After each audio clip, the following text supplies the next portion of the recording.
This is the current federal tax developments for the week of February the 21st, 2022. Current federal tax developments are brought to you by your State Society of CPAs and by Kaplan Financial Education.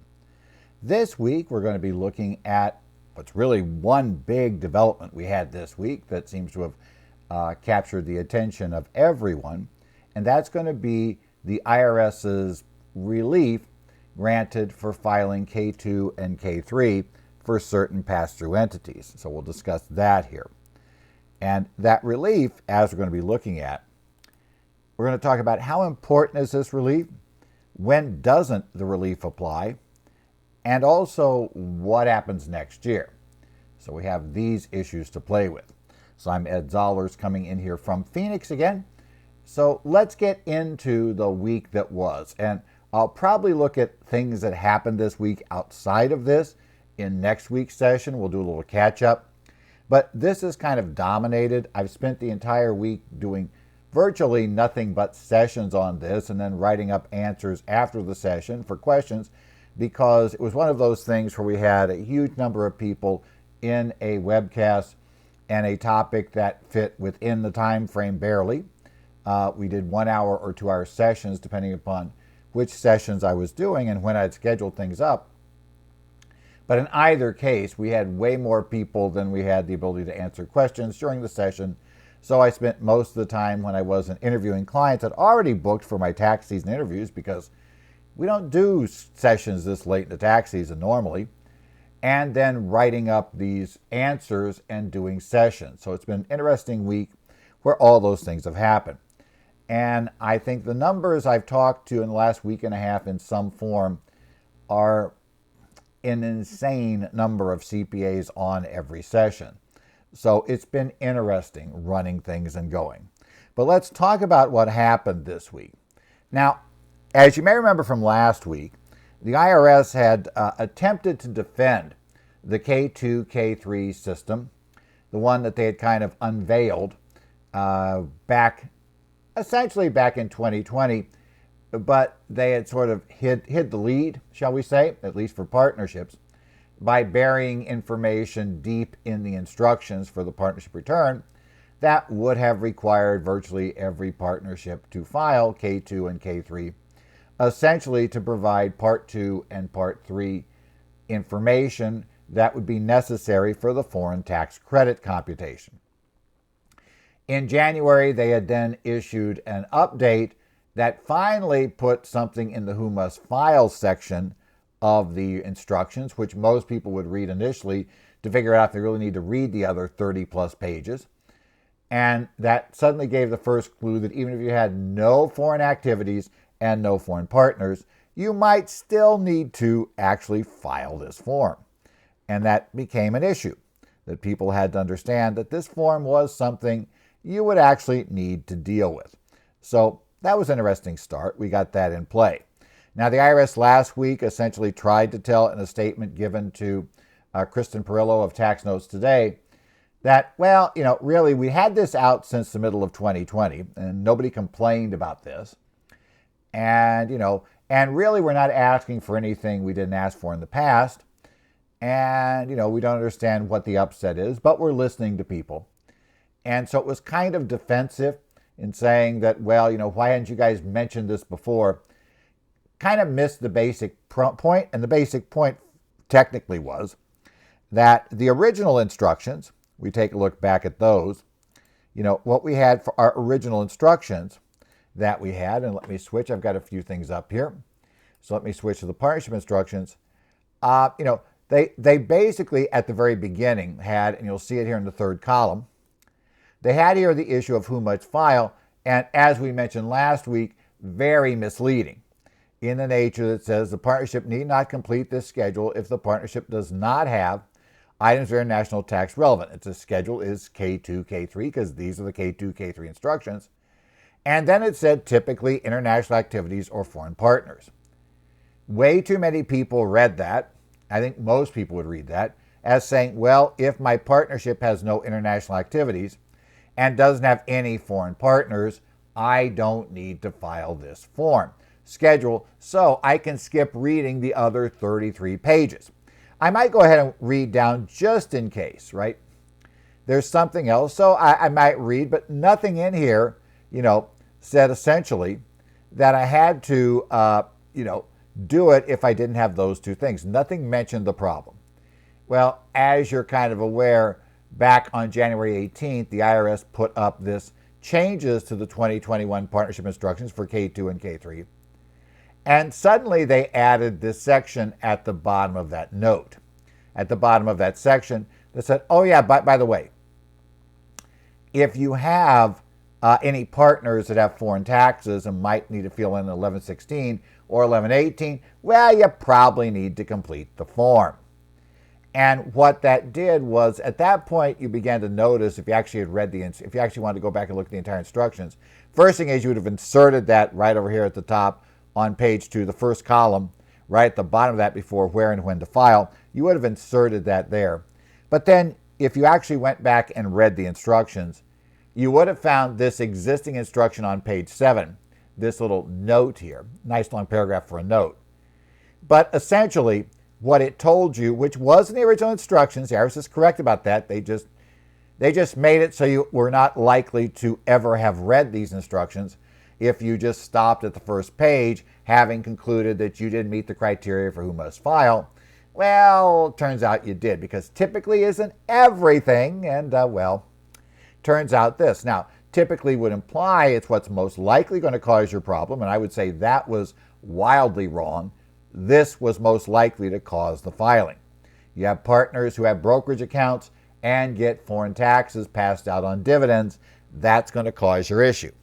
And the only way you can avoid this was also bad was the presumption rule. For a partnership, if you don't have sufficient information from every partner that they do not need the information for the 1116, you must complete K2 and K3. So the presumption rule meant that every partnership you did effectively, if it had anything that would go on Part 1 or Part 2 and Part 3 of Schedule K2 and Schedule K3, had to complete those forms. And we'll discuss in the 1116 instructions why you had to complete those forms, why it's important, and how in the world it mattered you had nothing international, no foreign taxes withheld, no foreign taxes paid, no foreign activity, no assets that could ever generate foreign income. Why you suddenly had to file? Well, turns out there is a very good reason why you have to, but it all goes back to the Form 1116. But nevertheless, that was it. So the IRS now, having done this, came back and said, okay, right, we've got that going. So after their response really didn't go over well, the IRS did this week in the evening of February 15th, they essentially confirmed they were going to add some more exceptions and some relief. They gave an announcement that was essentially a relief to come announcement on the evening of the 15th. And then on the morning, basically I guess it was morning everywhere, it was just before noon on the East Coast, the IRS published and updated the revisions to their frequently asked questions on K2 and K3. And they provided some relief there. And finally, a news release was issued at 4:40 Eastern Time on February 16th that finally actually then repeated this. And secondly, if you're on that mailing list the IRS has for tax pros, well, that was the first time you got notified of this change, about 24 hours after. Those of us who were following on Twitter, the people on tax Twitter, or even Reddit. Reddit was actually where the link to the FAQ first came up that I was aware of. We were aware of that much earlier, right, that things had changed, which was helpful for me because I was actually teaching courses that day, teaching sessions on this, so I had to adapt. I actually got the changes in just before I had to do a session. We knew that the FAQ was out, so I was adapting that quickly, then had an hour between sessions to try to clean up a bit more and do a little more studying of what was in there. But today I've got time, so we're going to talk a little bit more about it today. But before we do that, let's go ahead and take the background of what was the general rule.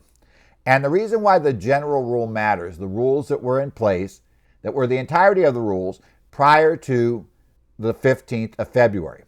And this is important because if you don't qualify for this relief, then you're going to be still back under these rules. So you have to understand how the general rules work and be able to apply them. Because it's not necessarily true that if you don't qualify for the relief, you're going to end up filing the forms. But it's going to be tougher to not file the forms, especially in a partnership, if you don't qualify for the relief. I think we can say that fairly safely. So we do want to understand, also explains the rules and also why there's an issue. And the issue goes back to good old Form 1116. And you got a domestic partnership or an S corporation that have no foreign operations, no foreign income, no foreign partners. They still have information partners will need, these U.S. partners will need, to complete their returns because of information required to properly complete Form 1116, that wonderful foreign tax credit form, or Form 1118. If you got C Corp clients, 1118 is the corporate version of the foreign tax credit, right? What's really the issue is lines 1, 3, and 4 of Form 1116 require information about U.S. activities in order to properly complete the computations. Now, you might say, wait, that's foreign tax credit. Why do we need U.S. activities? Well, if you've actually looked at Part 1, there, and you looked at Part 1 of the form, and you've looked at the computation for net, basically net income, net foreign income, you're going to figure out that, yeah, there is information because we're going to need to know the ratio of income from the foreign country to net income or taxable income, effectively the portion of taxable income that is made up by that income from a foreign country. And if we have more than $5,000 of foreign income and we have any interest other than home mortgage interest claimed on the return, then I also have to know and do an allocation based on asset values. Okay?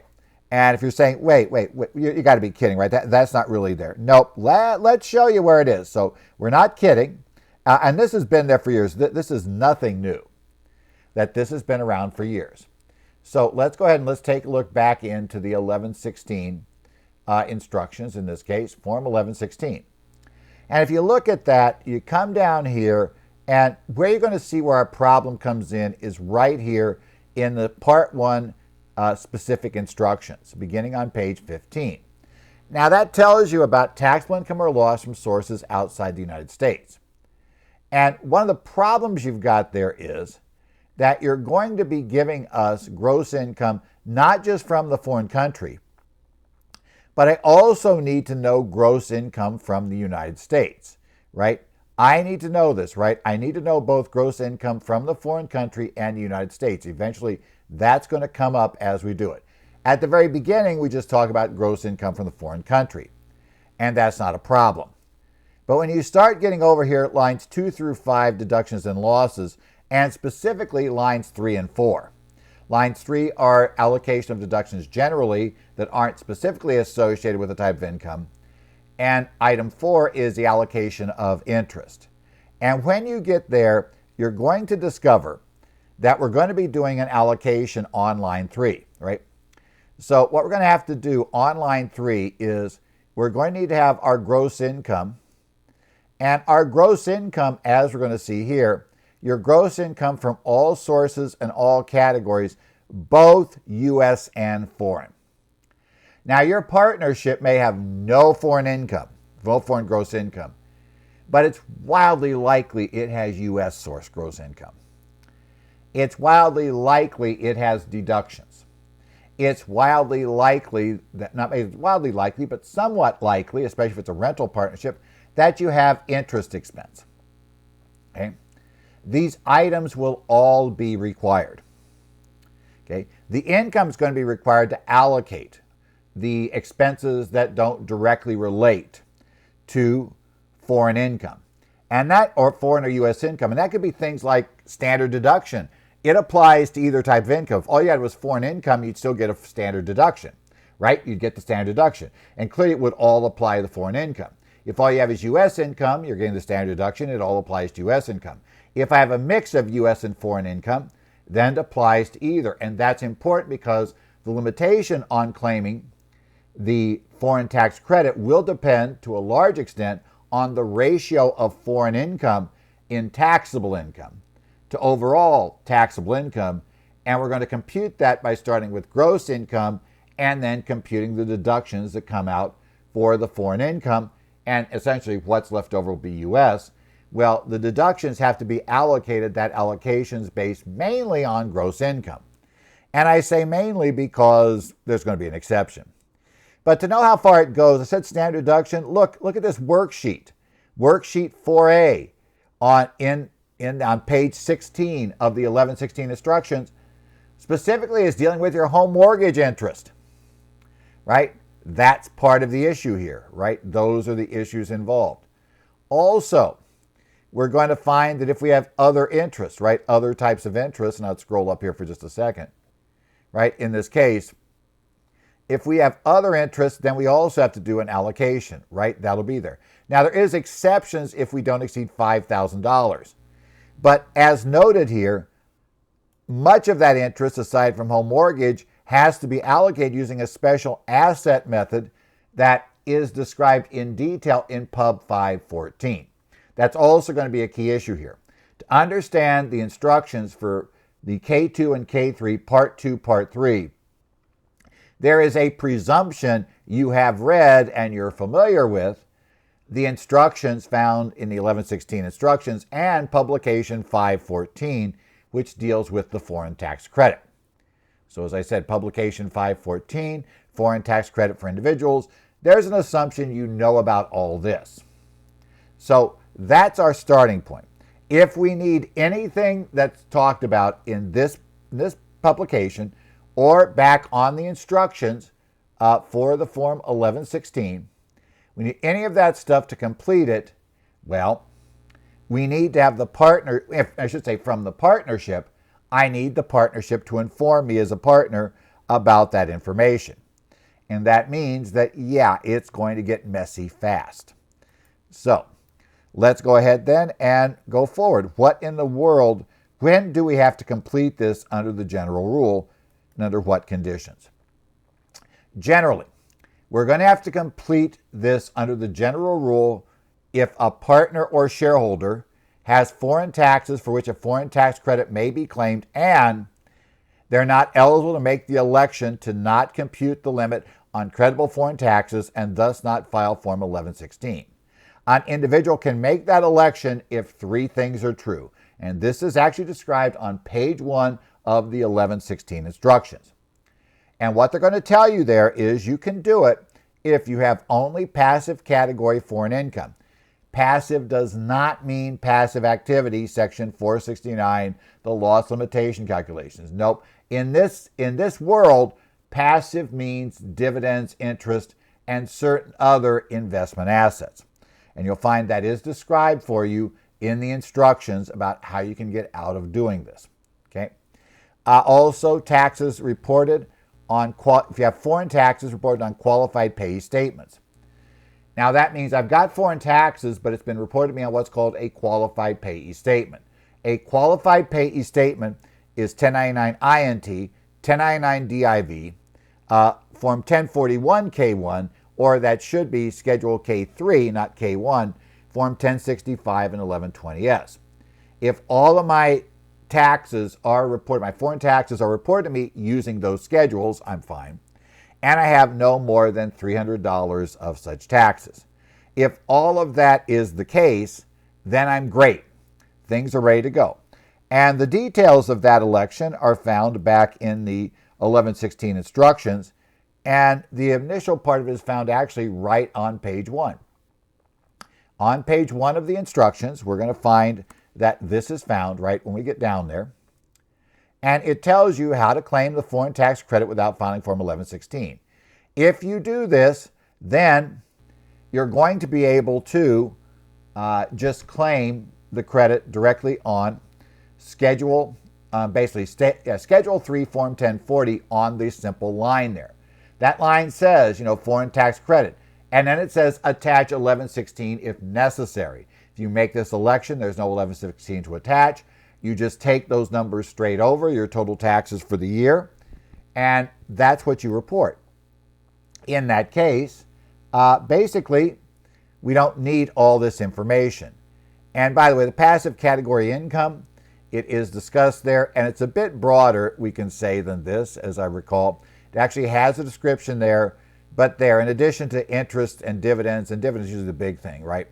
It could be from royalties, rents, annuities, excess of gains over losses of property that produces such income, or non-income producing investment property, excluding gains or losses from current foreign currency or foreign transaction, right? That's also the group. If that's all of your foreign source income, and, right, which is passive, and you're getting it from the qualified, we're getting it from, as the instructions tell us, our assessments, our qualified payee statement, and we have less than $300 of such taxes, or $600 if married filing a joint return. If all of those are true, then we're able to opt out.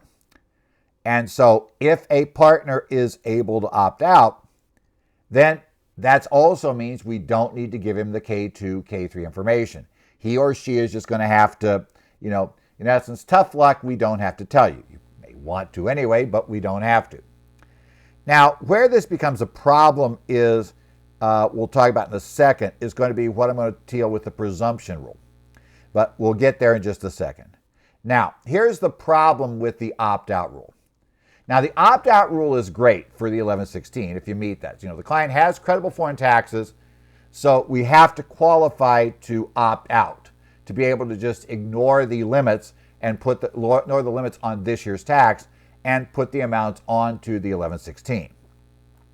The first problem is it only works for individuals. So if you have a corporate, trust, or estate partner with foreign taxes, you're going to have to complete K2 and K3 because they cannot opt out, right? If you have a trust, now if the trust actually distributes everything, so all the foreign tax information goes out to the beneficiaries, then the trust will not really be considered your partner. You'll go to the indirect partner, which will be the beneficiaries, and you'll look at them. Conversely, like I said, if you have an S corporation, that's not our problem because, again, we're going to look to the shareholders who will be our indirect beneficiaries, right? So we're fine.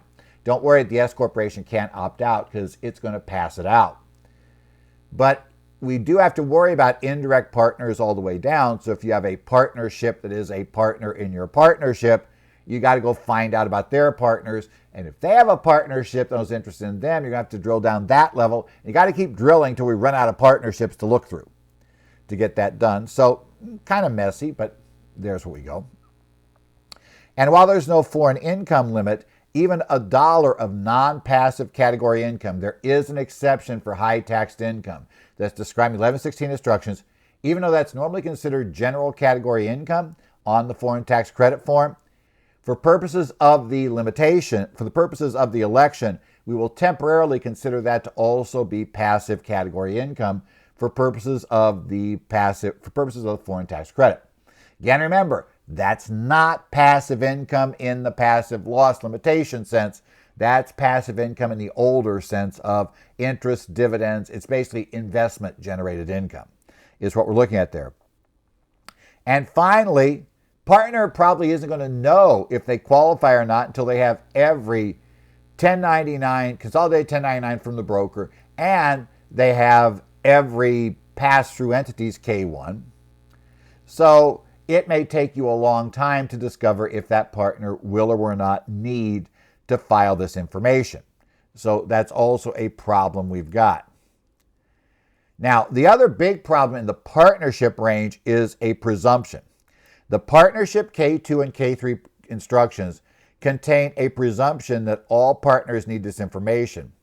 So you got to prepare schedules K2 and the associated K3s by default for everyone and file them with the return. Now, when we go to the instructions, I've already kind of shown you this in the partnership instructions on page 7.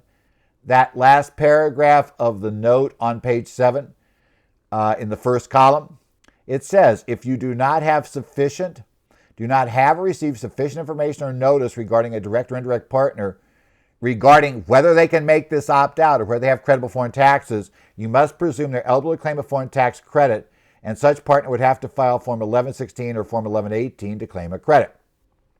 You have to complete Schedule K2 and Schedule K3 accordingly. Now, the other interesting thing there is it never really gives us an option to say, could the partner tell us that they're going to claim the deduction for foreign taxes, which would eliminate the 1116. They're going to put that on Schedule A. Now, let's be honest. In most cases, putting the foreign taxes on Schedule A is going to disadvantage that partner who's probably not going to want to do it. But nothing here says even if they would make that sacrifice, it's not clear it gets you out of filing this form. I would say, for safety purposes, I would say you need to do it. And remember, if you don't follow this and you have not properly completed K2, K3, you didn't complete it when it was required, the IRS is looking at failure to file the return penalties, which get very nasty in a partnership or S corporation context. That is the threat. Notice 2021-39 in talking about reasonable cause relief for K2, K3 this year, issued last year, it specifically outlines the penalties that would apply. So we know what the IRS claims they are able to assert if you don't follow this. And it does get more expensive if you intentionally don't follow it. So your client that says, I don't want to do it and they can't make me, it could get really costly then, because that's also the fact pattern that is most likely to never get reasonable cause relief. So just saying, you have to understand that if they're going to nail anybody, they're going to nail the I don't want to do it and they can't make me partnership. We'll just phrase it that way. That's how this thing works. So as I said, given the presumption, the partnership presumption rule, we can only avoid this if we have information from every partner that they do not need this information. Depending upon how many partners, remember this counts indirect partners as well. So I have to go all the way down to every partner and wait till everyone can tell me they don't need this data.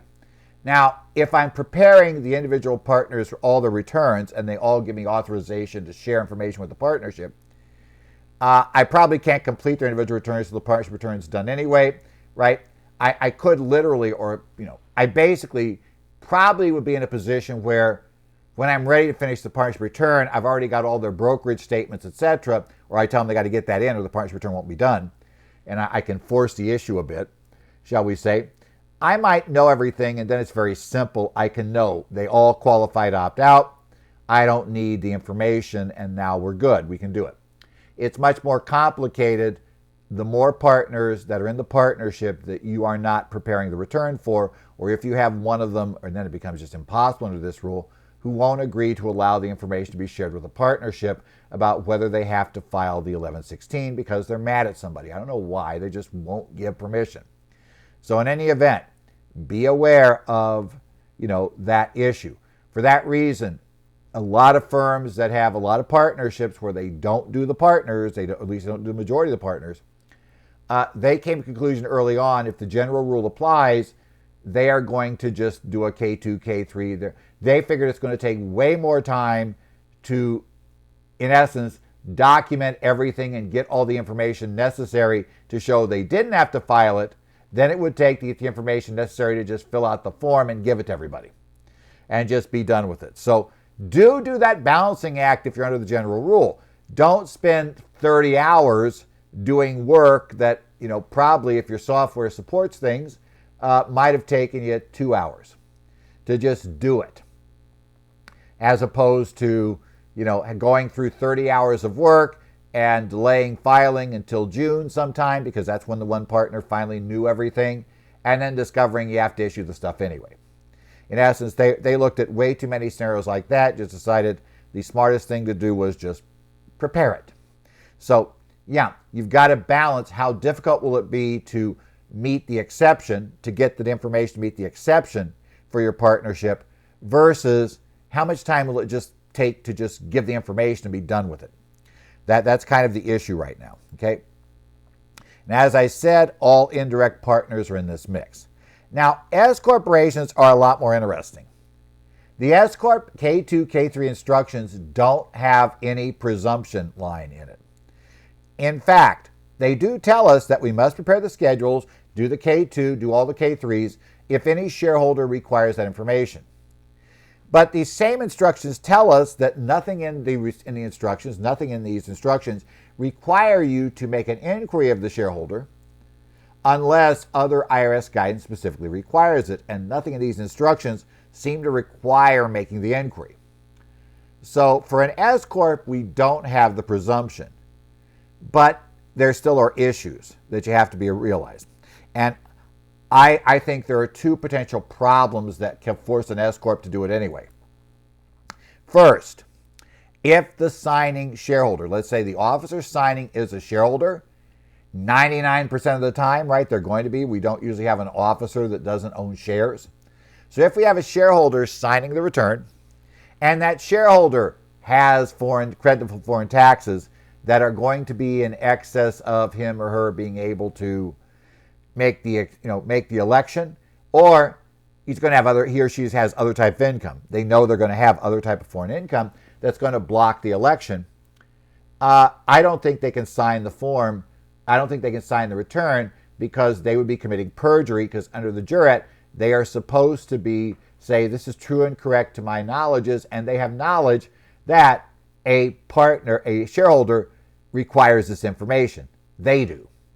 Similarly, I think the preparer may have a problem here. If they're preparing any of the returns for the individual shareholders, which often is true, and you become aware of that shareholder, you just got their 1099-B, like one I opened yesterday, but not for a shareholder of an S Corp. But if it had been, I opened the 1099-B, and she has $800 of foreign taxes. Gang, we're out of it. We're way past the limit. She's filing single, over $700 of foreign taxes. She's not qualifying for the election. So if I was doing an S corporation that she's a shareholder in, I'm now aware that there's a shareholder that needs to file these forms. And that's a problem. Now we get back to whether she would give me permission to let the partnership know that, or the S corp know this, and then we get the whole conflict of interest potential measure. So you'd hope that she's not upset with the S corp and simply says they don't, it's none of their business anything about this. I'm not talking to them. I forbid you, right? Absolutely. And it doesn't matter if she forbids me or not. She's got to give me permission, and written permission, because it's 1040 information, to use it for anything besides her return. Right. We got a problem there, potentially. But hopefully I don't have that problem. Okay, now that's a long way around to getting to the actual relief. So what did we get this week? And these are the FAQs of K2 and K3 tax life, right? This updated FAQ, which is on the IRS website, was issued the morning of February 17th. Or I should say 16th. I always get my dates wrong here. I forget.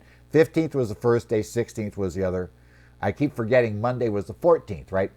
So we got to get into that. It added question 15, which provided specific relief, right, for this purpose, right? So that FAQ on the IRS website, which I believe I have up. So let me go back and see if I've already got it up in Chrome, so I can switch over to do this issue. The problem is they all say this. Oh, well, did I actually have this? Maybe not.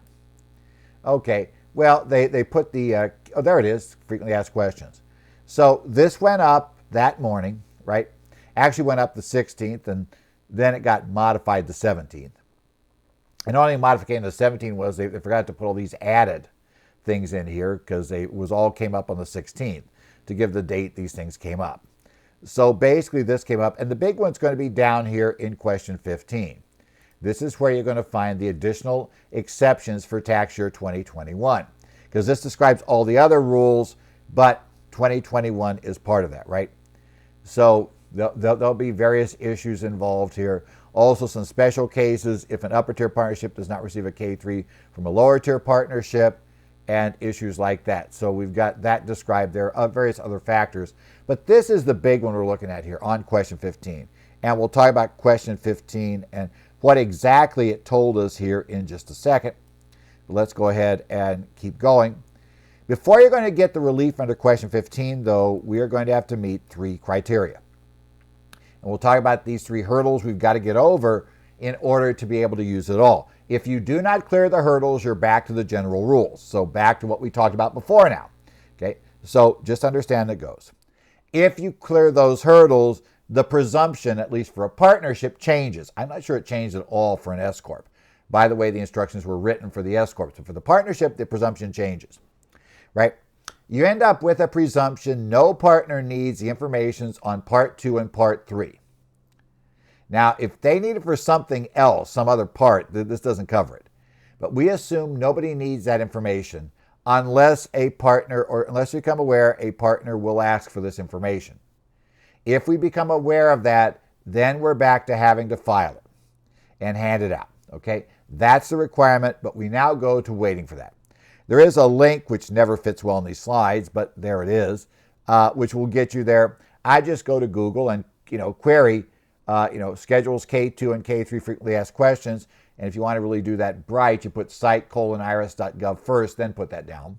And it should take you straight to these FAQs. Now, what the IRS originally announced was this on that evening, right? And they eventually did put it online on the special alert page too that we had there. But it told us they were going to give us certain relief with an S corporation with no foreign activities, partners or shareholders, and without knowledge of partner or shareholder need for the information. Now, that's interestingly worded. That's going to cause a little problem. Like I said, if you prepare the return, you may have knowledge that a partner needs this, but they're going to keep talking about, they're going to kind of interchangeably refer to requests received, or aware requests will be submitted, or knowledge that this is, so we don't have a really solid rule on when the trigger takes place. It changes every time you read a different paragraph. They suddenly change the wording, which it would have been nice had it been a little more consistent, but they weren't. So let's talk about the 3 hurdles you have to clear. Okay, here are 3 hurdles you've got to clear to use this simplified method. In tax year 2021, the direct partners. Now, this is interesting. We do not have to consider indirect partners at this point. That's nice, right? So we just need to look at our direct partners in 21. Those are people we issue a K1 to. I do not have to ask my S corporation partner if, they have any of these people. I don't have to do drill down. So there's good. As long as none of my K1s are going to, get this in the right order, a foreign partnership, a foreign corporation, a foreign individual, a foreign estate, or a foreign trust, I clear the first hurdle. Okay, if you're sending any one of those back to the general method, we're done, right? You're not going to get this relief. The second hurdle you need to claim, again, looks at your 2021, this year. You have no foreign activity. That includes no foreign taxes paid or accrued. This is a stumbling block that's more likely to be an issue for your partnership, right? You're here because if previously you had foreign partners, you were probably already aware you're going to do K2, K3. So nothing surprised you about the presumption rule, except you'd have to fill in maybe Part 2 and Part 3 when you thought you didn't have to, but otherwise you're already doing K2, K3. If you didn't think you were doing it, now you've got a problem. If you have any foreign taxes paid or accrued, you're back under the general rule. And probably going to file it anyway because foreign taxes paid come out in Section 3 or in Part 3. Remember, we got parts, and within parts have sections. In Part 3 of the Schedule K2 and Schedule K3. So, yeah, we're going to be filing that anyway. But any foreign tax, and there's no de minimis number here. So if the partnership went out and put some money in a mutual fund, a global mutual fund, and they got the 1099 now from the fund this year, and they received $5.22 of credible foreign taxes, gang, you're preparing the forms. That's it. Game, set, match. We're done. Also, you cannot have any ownership of assets that generate, have generated, or may be reasonably expected to generate foreign source income. So any assets outside the country will generally be in this category.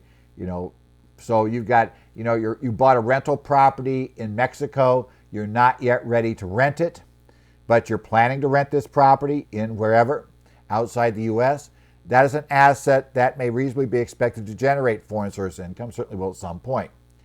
And that creates we need that asset number because of the Schedule 3 or the Part 3, Schedule 3, get that right, Schedule K1, Part 3, Schedule K1. Section 2, interest disclosures. We have to disclose asset values there. So either one of those takes you off the list. So you're gone back to the general rule again. Okay. Finally, in year 2020, this can get you in trouble based on last year's K1. The partnership or S corporation did not provide to its partners or shareholders, nor did the partners or shareholders request information regarding on the form or attachments anything on line 16 of Form 1065 or the equivalent line 14, I should say of Schedule KK1 of 1065, or the equivalent line 14 on Schedules K and K1 of the 1120S. Line 16 and line 14 is identically worded on the S Corp K1, is foreign transactions. That's where you disclose your foreign taxes, foreign income, anything else related that you had last year. If you made any disclosures in box 16 on the K1s last year, you don't qualify for this relief. Now realize, if this year you have none of that stuff and all the partners qualify for the exception, you still might not need to file the K2 and K3, but you're not going to get the presumption you don't need to. That's the big caveat. If that was there last year, or if somebody requested it last year and you provided it to them last year, you're now back to presuming everybody needs this data. You have to do K2, K3. Even if you don't have this data this year, you're going to have to report the gross income numbers, because this is the IRS's presumption that these partners or shareholders have foreign activities. As such, we need to give them this information. There's also a requirement similarly if you had to do certain specific disclosures in the other disclosure box, box 20C for a partnership, box 17D for an S Corp. You have a controlled foreign corporation, passive foreign investment companies, 1120F information, section 250, that whole FIDI stuff last year, 864C8, 721C partnership information with foreign entities, and section 7874 disclosures. And if you had those, you had entries down in 20C related to foreign items of this sort, then you have to. Also, you don't qualify for the automatic don't need to do this. And that's line 17D. So box 17, code D, essentially is what it is. For the S Corp, similar issue. If you have any of that stuff to report, it was on last year's S Corp return, you do not qualify for this relief. Now, if you qualify for the relief, then as noted, we're going to assume that your partners don't need this information. However, if they tell you they do, right, before the return is filed, if any partner or S Corp shareholder notifies the partnership or S Corporation before the partnership or S Corporation files its return, the conditions for the exception are not met, right? And you must provide the K3 to the partner or shareholder and anybody else who has information on there that could be relevant to them. And you must provide Schedule K2 and K3 to the IRS for the partners. So if they notify you ahead of time, you have to do it. I suspect, like I said, for the S Corp shareholder who's signing the return, if they know they themselves need it, that probably means we have knowledge it'll be requested. And if in fact we have, if we're preparing those other shareholders' returns and we're aware of the issue, that sets up a bit of an uncomfortable situation potentially. And I would probably lean to doing the K2 and K3 unless you want to go dig and make sure none of them need this information. And that gets a little messier because you already know one does. Once you know one does, we're done. I don't need to know if we meet this condition and we really don't know. Now, if somebody's had $20,000 of foreign income from investments for the last 30 years and, thousands of dollars of credible foreign tax, guys, they're going to be asking this year, right? Let's not play games. I don't know yet. It's like, you would know if you just looked at the brokerage statements through the end of the year if they didn't have the 1099 consolidated out yet. It's going to be there. Be reasonable. But if you really have one where it's close, they've had $150, $200 worth of credible foreign tax every year, unless somehow it went way up this year, they're not going to do it. Then I think you could say, we didn't know at the time that they were going to request, and we're good. I think we're good in that scenario, okay? So, seems to work without a problem. That could be it, right? If they do it after the return's filed, we have to give them the information at that point, okay? So if they ask after the return is filed, we then hand them the information. That's how this one works. So, yeah, pretty straightforward, okay? What if the entity fails to qualify for this relief? At that point, you go back to the general rules to see if the schedules must be completed and filed. What you've done is you're back to the presumption on a partnership that everybody needs this information. They need the information because we're presuming they're going to fill in Form 1116. If they want to, if there is a foreign tax credit available, they would have to fill in Form 1116. They wouldn't qualify for the exception. The only way we can avoid this is find out they have no credible foreign taxes, so there's not going to be 1116 filed. Or we're going to find out they qualify for the exception. Even though they have the taxes, they could go straight to Schedule 3. And if we find that out, we're good. But we're back to having to find that out, right? So that's going to require documenting that information. And that's probably the biggest hassle. Not only do I need to know it, I'm going to have to document how the partnership knows it. Or the partnership has to maintain documentation on how they know every partner qualifies for the exception. Again, if this is an office building with two people, they send the return information to you early, you do the partnership, you do the partnership and you do both partners. That's easy. We know we qualify. We know we're going to be good. But as you get to messier situations where you're doing a lot of K1s for partners you don't do the return on, or you've got a partnership in there and you don't do that partnership return, things are just messy. At that point, you may be simply saying, look, I'm going to spend far less time just preparing the form. At this point in time, I believe all the major software vendors now have the PDF filing option, which is allowed. You don't have to wait for the MEF XML, the XML portion of it, to be ready to go on March 20th for a partnership or somewhere in June for an S-Corp. You can just do the PDF attachment mode. Now, sometimes you got to tell your software, I want to attach the PDF. Some software is going to apparently automatically default to doing the PDF, at least until they can do the MEF, the MEF/XML way of submitting, and then they'll fix that later. So check your software. I am told in some cases it's not easy to find the trigger to say I want to do it PDF, but it is in there. And again, once you find it, you found it. It'll be for everybody to be easy. So do consider how much work it's going to be to actually get exempted from this versus how much work it would be to just provide the data. If you've got a partnership that only has a single office building, it's renting, has a few basic expenses, and especially if the mortgage is paid off, well, we're down to just average asset values, the income, the deductions, which would be depreciation and everything else. It's going to be a fairly simple disclosure. There's not going to be much point in actually fighting too hard to keep from doing it if you end up with a bunch of partners, who you don't do the returns for. Then it's probably going to be simpler to just say forget it. And I think that'll be true even if your partnership is a little more complicated in what it does. It still may be simpler than getting that data and educating the preparers of all the partners who you don't do returns for, or helping all the partners you don't do the returns for because they do it on TurboTax, figure out how to make this work. You're going to be taking on a lot of training that you just probably don't want to take on. And then you got to tell the partnership you're going to have to charge them for all this time you're spending training their partners. And it's going to be easier to just give them the K2. We'll put it that way. And as I said, because of the way the instructions are written for the S-Corp, I keep going back to that, I don't see the presumption there. And without the presumption, I think the S-Corp may still be in the same position whether or not you do this. The only difference there is it doesn't say notify in the S-Corp rules. It's just if one will have to do it. And there, I think now as a preparer, you're really stuck if you know or have reason to believe that one will need to do it.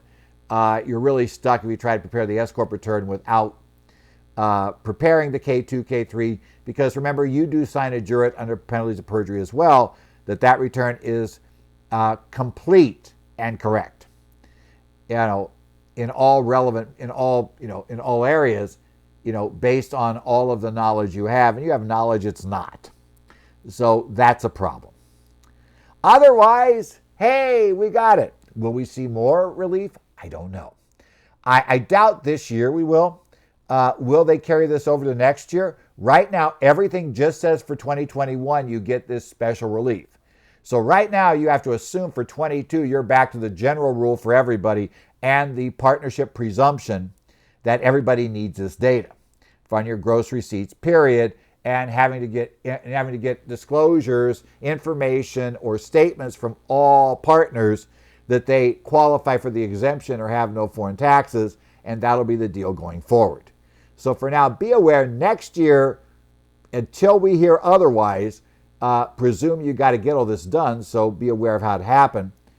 But again, we don't know how it is for next year, and you probably will have at least a couple of partnerships where, yeah, you're going to have to prepare all this stuff anyway because you know somebody technically has foreign taxes and they're above the limits because they might not have anything but passive income. It might all come on the 1099s. But once it goes over $600, I don't care what their filing status is, they're going to need it. And if it's under $600 but more than $300, then we also kind of have to know if they're a married couple, are they filing a joint return or not, because only a joint return would qualify at, let's say, $500 of foreign taxes. If it's all in the name of one spouse, then I need to know, are you going to file a separate return or a joint return? And that may be the issue for the spouse who is receiving the K-1. Whose name is the partnership in? And is that person have more than $300? And if they do, are they filing a joint return? And that's interesting questions. And again, even more likely to produce some of that none of your business. I don't want to let you know that we're filing separate because we're going to get divorced. That's nobody's business but ours. And they won't say, I'm not going to tell you because we're getting divorced, but they'll probably figure out if you're doing married separate and that information gets to the partnership. Ooh, why aren't you guys filing a joint return? Well, because we're getting divorced, but we haven't told anybody yet. Yeah, so you might run into trouble there. So otherwise, hopefully that's, after a messy week, has settled down some things and you now understand the parameters for the K2 and K3. I will look at other update items next week, but this week I felt that given all the stuff I've been doing, given all the information going on, and given all the questions I've gotten, that this clearly was the big thing. So we did the big thing this week. So going forward, like I said, I do have, if you have questions, Ed Zollers at currentfilltaxdevelopments.com. I also do hang out on the Connect sites for Arizona, New Jersey, Minnesota, Illinois. Take a look at Washington. Look at the information posted on Idaho's posting sites. So you can find me there if you have it. I also hang out on Twitter at Ed Zollers is my handle there. You can follow and I post when things update there. Plus our website, currentfilltaxdevelopments.com. But in any event, hopefully this is our last crisis for this tax season. Hopefully I don't have to do another set of webinars for everybody where it's overcrowded and we're actually having to get bigger online rooms because we're filling up the rooms that have been purchased initially at a size that nobody felt there'd ever be any risk they'd run out of space. So I'm hoping I have nothing this exciting, let's say from the standpoint of presentations, to do over the next few weeks, and we can just get to the end of this tax season without a problem. But in any event, whatever happens, we will give you the information next week here in Current Federal Tax Developments.